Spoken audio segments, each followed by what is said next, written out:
Alright, so I was running my version 1.1 on my tune, and it kind of felt like it took a while to get up to boost, and then it really only got to, I think, about 15 or 16 psi.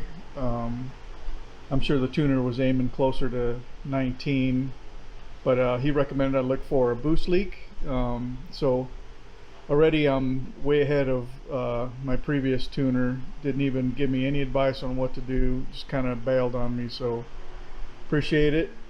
When this is all said and done, I'll ask him if I can kind of give him a great shout out, and so I'm pretty sure this is going to work out well, but now it's on me. So I'm going to check all the charge side as much as I can, starting with on top. Check my throttle body connection. Did come with T-bolt clamps with the Mishimoto intercooler, but I have some crummy worm drive clamps, probably starting down at the bottom of the charge pipe at the inlet, the blow off valve, etc. So I'm going to check all these. These are probably good. Probably not 100% sure on the fitment on this side, so I'll also kind of loosen it up, make sure that I'm engaged on the intercooler nicely. Then I'll work my way down.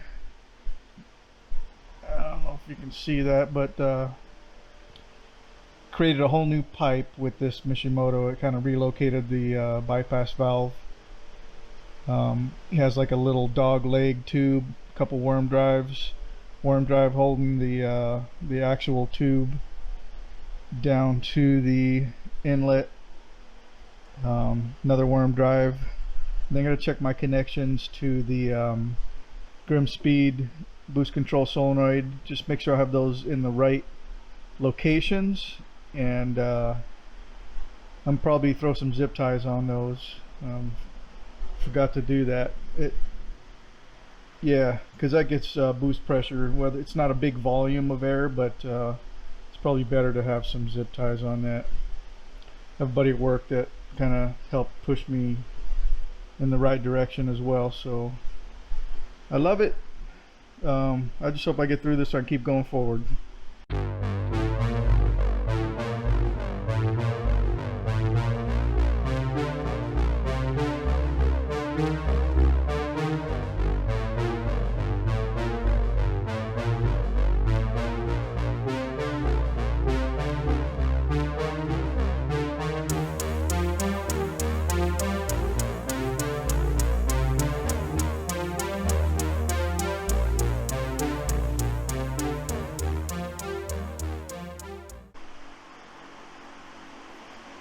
Well, from what I can see, up here is doing pretty good. These are tight. Got plenty of material and couplers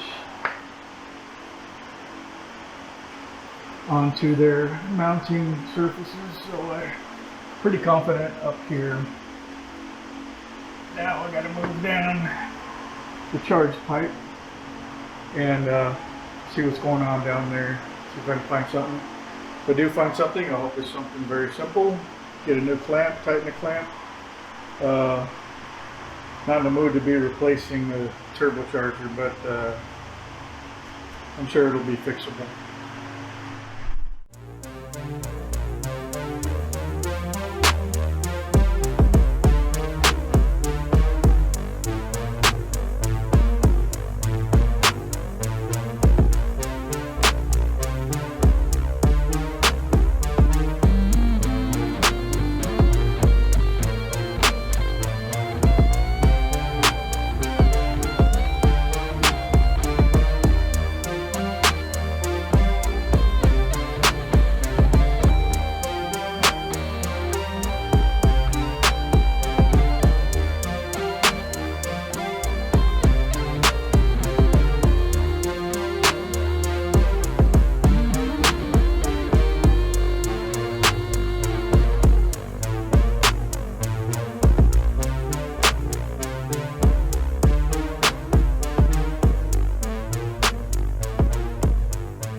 Alright, so I see a consistent seal on the inlet. I'm okay there. I'm not going to mess with that. So I think my boost leak is right there, right where the pressure starts out of the turbo, right where it mates to the charge pipe. So I believe this kit came with the seal. I probably used the existing seal thinking I knew better, but that probably is what bit me. So take note, whatever seals they give you, use them. Go from there. I'll check all the connections as I get through the charge pipe.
Alright, so got a new O-ring. That looks good. I'll have to order another one if this fails. I think this is the one that came with it. Had the Mishimoto tag on it. I keep my extra parts in a little ice cream bucket. So hopefully this is the cure. I want to point out something. Yeah, I put that air oil separator. If you're ever wondering how good it works, sucker is bone dry. So I'm going to put a link at the end of this video to my air oil separator. I don't recommend using the one I did because it's not made for this model, but what I did is took the whole PCB concept from the models that it's made for and just adapted it to my engine. Does not seem to be causing any malfunctions, and it's working beautifully. I mean, look at that. Come on. So when I took the stock one out, this thing was saturated with oil, vaporized oil through the whole system, and it was just little pools of it in the intercooler. So first thing you should do, air oil separator. When you get a vehicle you want to start modifying, do that early in your ownership so that you don't have the buildup, and that way you don't have to replace your plugs. But what I did, I didn't have any money to start building this sucker until I was like, I don't know, like 40,000 miles on it. So I changed the plugs, put the air oil separator, and idles smooth ever since. And then I'd get a, if you're getting a WRX 2015 to probably 19, I don't know when they fixed it, maybe 20, get a Cobb access port and get rid of that stock map on your ECU. So it just brought the drivability up and made it into like a higher class engine quality. So I'm very happy about that. So this is I'm hitting about 60,000 miles now on my vehicle. I got a bone dry intake system. So hopefully this fixes my boost leak, because I really, I put all this effort into these parts, but if you don't get a good tune, you're missing the boat. So I tried another tuner. I got ripped off. All the person had to say is, look, I don't know how to help you. Let me give like half your money back, because there was some time taken. But, if you don't know what you're doing, get help and just be good at it, and get yourself in order and enjoy it, make people happy, provide a good service. But so now this is on me to get my build quality up. So learn some lessons. Learned that my experiment with my aero separator is working perfectly as far as I can tell, and use everything the manufacturer gives you unless it's marked as an option for maybe specific model builds, maybe lots of engine, maybe some little tweaks here and there, but that's it. So hopefully this is the cure, and then what I'm going to do is load the 1.1 version of the map again. I'm going to do a cruise log. I'm going to drive around for about 5 or 10 minutes from the cold start, do about 5 minutes of city driving, then I'm going to get on the highway for about 5 minutes, close that log, and then there's a little stretch of highway that's 70 miles an hour that I can safely, if there's no traffic, if there's gaps in traffic that are about a mile apart or so, I can slow down and then take a wide open throttle pull from 2,500 RPM up to 6,000, which is a little above red line. So interested to see how that goes. Wish me luck. I'll take you guys on a ride for that.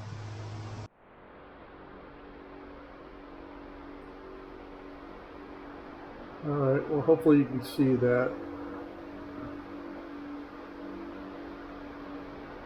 Blew out that seal right there. So, new seal, feels good, firm.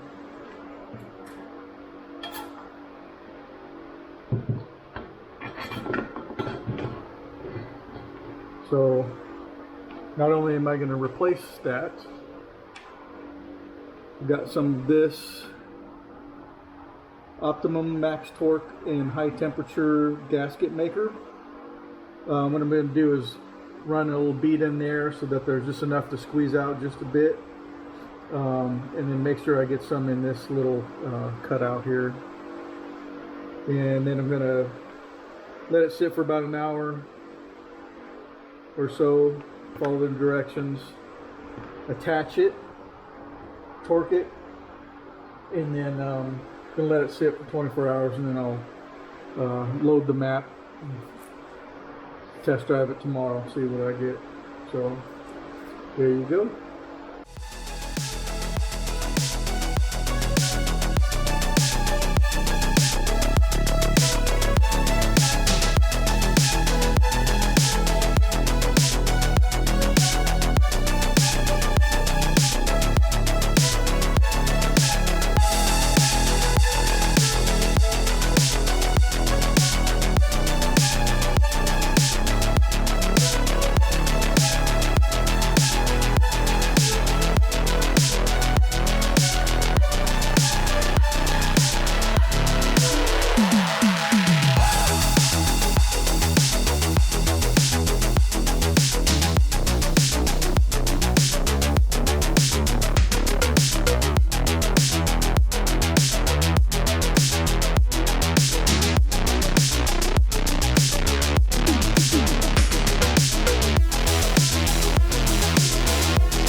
Alright, so found the leak, which is good. Hope that solves it. But just want to run through what I did. This might help you. So you might be able to catch it and not have to get a little test kit or take it to a shop. But I checked the coupler at the intercooler to the throttle body, both sides, they were good. Just gave a little tweak. Intercooler from the charge pipe coupler, both were good, give a little tweak. I ended up taking this off, as you saw, but now that's all tightened up, we're ready to go. Again, love this hammerite finish, so like it here looks very stock. Just to note, I would love to have an intake manifold. This would look beautiful right here. This is the last kind of visible, cheesy looking thing that's quite a cost. So wish list. Anyways, go down. I checked all the couplers on the pipes that came with the intercooler. There was a relocating, kind of like a Z tube for the bypass valve. Checked all those connections, they were good. One of them was a little loose, so I just gave it a little torque. I don't think that was the source, but it could turn out to be an issue later. Checked the tubes coming from the turbo to my solenoid boost control. The barbs on the solenoid are fantastic, but the ones on the bypass valve and the pressure port coming out of the turbo are very rounded, so I put zip ties on those. Then I have high temp, high torque, make a gasket along with a new gasket in the charge pipe groove to the turbo boost port, and torqued everything down now, ready to go. Let it sit for a while and then torqued it down. What else? Check the inlet, the coupler coming into the inlet, just because I was down there. I showed you how beautifully dry my intake system is. Charge pipe was absolutely dry. Let me show you the stock one before I swapped it out.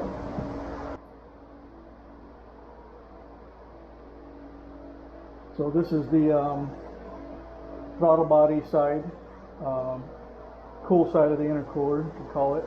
So this is stock. This is all kind of residue from purchase till I basically installed everything. You can't see it, but I wiped some of it out. There's some fine mist. Let's see, where's my light?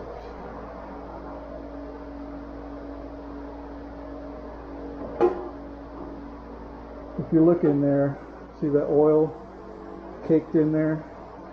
I wiped it out already, but you can see that there was blow-by going into my intake system. So that's that.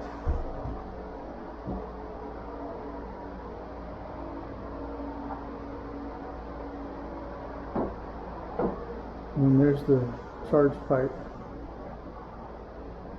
See, that was right up to the intercooler there. There's the intercooler side.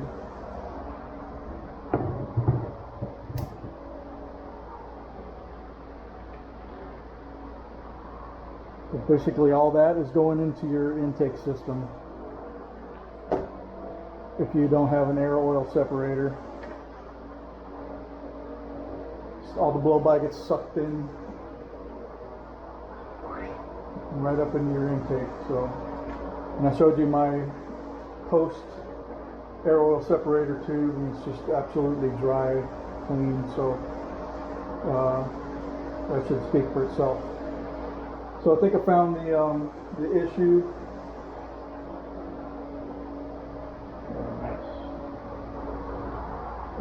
So I'm going to let this dry overnight. That make a gasket. It functions best if you leave it alone for a day. I'm going to reload the map, my latest map, and I'm going to do follow the instructions for that map all over again. And there's a couple of drives I have to do, and I'll film those, and I'll give you how I physically feel the difference, and then I'll be able to see if it gets more boost at the top end, and that'll be a good indicator that we caught it, or at least found a very major contributor. And that's it. Thank you for watching. Really appreciate you guys. Have a good one.